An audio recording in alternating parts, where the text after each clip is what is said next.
Hola, hoy desde Pijamadas vamos a hablar de un tema complicado que es la culpa. La culpa es un sentimiento que tenemos todos los seres humanos, bueno, a menos de que sean sociópatas, ellos no tienen sentimientos de culpa, pero de ahí en más, siempre y cuando seamos seres humanos saludables de nuestra mente, vamos a sentir algún sentimiento de culpa. Y la culpa es muy cruel. La culpa está hecha para hacernos sufrir. La culpa es ese sentimiento que está integrado en nuestro sistema para autocastigarnos, para torturarnos un poquito, por así decirlo. A veces también la culpa nos confunde y nos hace sentir personas malas, nos hace sentir a veces personas uh, crueles, por así decirlo, y muchas veces ese sentimiento nos confunde y nos enferma, nos desgasta. Y más peor cuando no identificas que estás teniendo un sentimiento de culpa. Déjenme les digo, porque la culpa suele esconderse atrás de síntomas, suele esconderse atrás de actos involuntarios para autocastigarnos y no identificamos que es un sentimiento de culpa.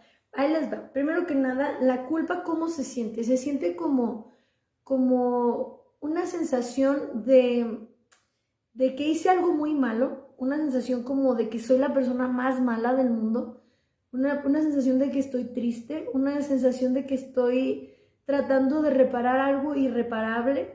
Es una sensación de un poco de enojo hacia sí mismo, una sensación muy mala que me hace hacer cosas en contra de mí mismo.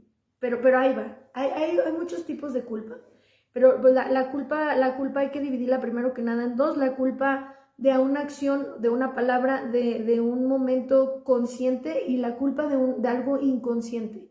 Muchas veces la culpa, a la que hablamos de la culpa consciente es, por ejemplo, le di una nalgada a mi hijo y me empiezo a sentir mal porque a lo mejor no se la merecía, porque a lo mejor yo venía estresada del trabajo y reaccioné mal, pero ya se la di y ahora cómo se la quito. Entonces ahí eso es una culpa consciente, es una culpa que en el momento sé que hice algo que yo no deseaba hacer y ahora no sé cómo repararlo porque ya no puedo quitar esa nalgada. Entonces, ¿qué hago? Lo que puede ser es, bueno, es una sensación fea primero que nada, es muy consciente, pero sé de dónde viene y qué es lo que pasa aquí. Entonces hay que ver cómo la puedo reparar, ¿no? A veces solo lo dejamos así y esa culpa se queda ahí esperando, quietecita, y va a haber un acto tal vez inconsciente en el que yo quiera reparar esto que acabo de hacer. Por ejemplo, regresando al mismo ejemplo de que le di una nalgada a mi hijo, después me voy a dar un machucón, una quemada, una cortada mientras hago de comer, porque esta mano tonta le acaba de dar una nalgada a mi hijo y es como una forma de reparar, de estar a mano, de sufrir un poquito igual que le dolió a mi hijo. Y ahí se repara, por así decirlo, pero a veces ni siquiera lo hacemos consciente y no es como que diga, ya me dio un machucón, ya estoy a mano con mi hijo. Pues no, a veces ni siquiera lo vemos así, pero inconscientemente ya lo procesé y culpa pagada, por así decirlo. Pero hay otros tipos de culpa más inconscientes. Por ejemplo, hay algo así como muy común, que hay muchos hijos que se sienten culpables de la separación de los padres, pero a veces no lo manifiestan como tal, simplemente a veces empiezan a sentir molestos, enojados, empiezan a tener problemas en la escuela, y no es como que digan, no, yo soy el culpable de que mis papás se separen. No, pero se lo van llevando, se lo van llevando, se lo van llevando, y empiezan a tener esas sensaciones como superpoderosas, porque un niño claro que nunca va a ser capaz de que dos personas se separen, pero los niños en su mente inmadura pueden creer que de alguna manera por haber estresado a papás, por que no los dejaron hacer sus actividades, ya son la razón por la que ellos se separaron. Y se van cargando con eso y se van cargando con eso hasta un punto donde empiezan a tener relaciones con problemas, ya no pueden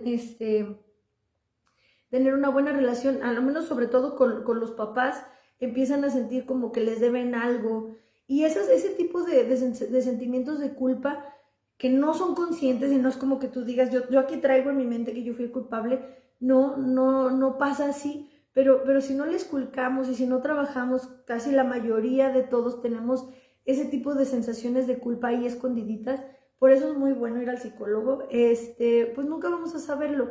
Y lo malo de la culpa, ya sea la consciente y la inconsciente, es que, como les decía al principio, la culpa nos castiga, la culpa nos tortura y casi siempre nos lleva a enfermedades, casi siempre. Y lo peor es que muchas veces nos hace sentir culpables cosas que no tienen nada que ver con nosotros. Yo escuchaba un caso de una persona a la que violaron y se sentía culpable de haber sido violada. Se sentía culpable de que en algún momento ella tuvo algo que ver, tuvo porque pasé por ahí, porque yo me vestí así.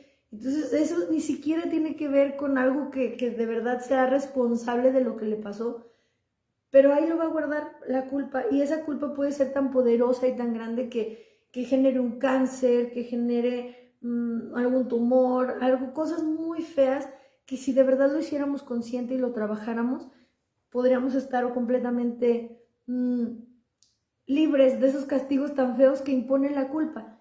Hay otros ejemplos más simples, por ejemplo, cuando estamos saliendo con alguien y yo solo quiero, por ejemplo, ser su amiga o solo quiero que seamos amigos con derechos y yo soy clara y yo lo digo, oye, es que mira, si me gustas, pero yo solo quiero esto, yo ahorita no estoy buscando lo demás. Y la otra persona se hace ilusiones, él sí está buscando lo demás, pero tú ya fuiste sincera y algo pasa al final y la otra persona sale lastimada y empiezas a sentir culpa y dices, oh, pues es que yo lo lastimé, yo fui culpable y yo lo ilusioné. Pues ahí es cuando hay que identificar qué parte de eso es mi responsabilidad y qué parte es de él. Entonces, si tú fuiste sincera, si siempre estuviste aclarando esa parte, si siempre estuviste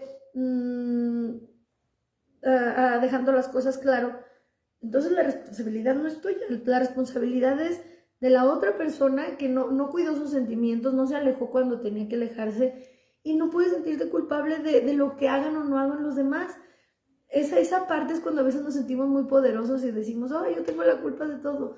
Pues no es cierto, no es cierto que somos culpables de todo. Hay que aprender qué pedacito sí es mío y qué pedacito es de los demás. Y pues aprendernos a disculpar. Somos seres humanos, lo que más humanos nos hace es ese sentimiento de culpa. Pues por lo tanto tendríamos que ser muy buenos perdonándonos porque los seres humanos la riegan a cada rato, consciente o inconscientemente. Aquí tengo otro ejemplo, como si en algún momento yo estuve molesta con algún compañero de trabajo y traté no sé, de que le dieran un castigo o algo, y ni siquiera funcionó, y ni siquiera pasó, pero yo sé que lo hice con un poquito de mala intención. Hay veces que ya con eso tengo para tener culpa por toda una vida, y ni siquiera se llevó a cabo, ni siquiera supo que yo traté de hacer algo malo, pero mi conciencia me lo está diciendo y recordando a cada rato. Entonces, ese tipo de culpas también, aunque no le hayas hecho nada a la otra persona, pero la pura intención te trae ahí con esa tortura mental, pues también hay que trabajarlo. No quiere decir que no porque no lo hayas hecho no te va a estar molestando. Si crees que es algo que te va a molestar por más tiempo, pues hay que trabajarlo, hay que perdonarnos porque somos esos seres humanos que a cada rato tienen esos sentimientos muy humanos, como la envidia, como el coraje, como la tristeza. A veces también por estar tristes descuidamos a nuestra familia, nos preocupamos y también nos sentimos culpables por eso. Entonces, a veces cuando nos enfermamos, personas que se han enfermado, se han quebrado un pie, han estado en el hospital, empiezan a sentir culpa por tener a su familia ahí, cuidándolos. Tampoco es tu responsabilidad haberte quebrado un pie o haberte enfermado y de alguna manera empiezas a hacer justificaciones. Sí, es que si yo no me hubiera subido a la patineta, no me hubiera quebrado y entonces ahora tengo a mi mamá aquí que ni puede ir a trabajar porque me tiene que traer todo. Y empiezas a tener como muchas razones para sentirte una mala persona y de ahí empieza a aflorar un sentimiento de culpa que en vez de ayudar a mejorar la situación, la empeora y la empeora. Entonces nunca vamos a quitar los sentimientos de culpa, nunca vamos a eliminarlos o erradicarlos, pero sí los podemos trabajar y que no se nos vayan acumulando, porque los sentimientos de culpa acumulados son una enfermedad. Definitivamente se van a convertir en una enfermedad, en algo que nos va a lastimar, que nos va a tener mal.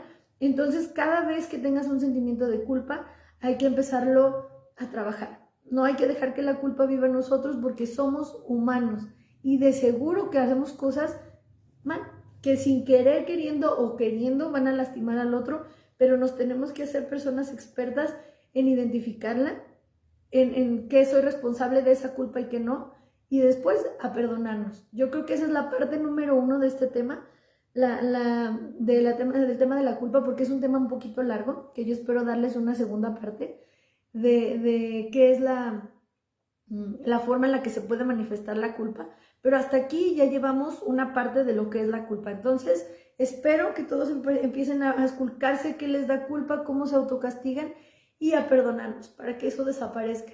Entonces, espero que nos veamos en una segunda parte. Gracias.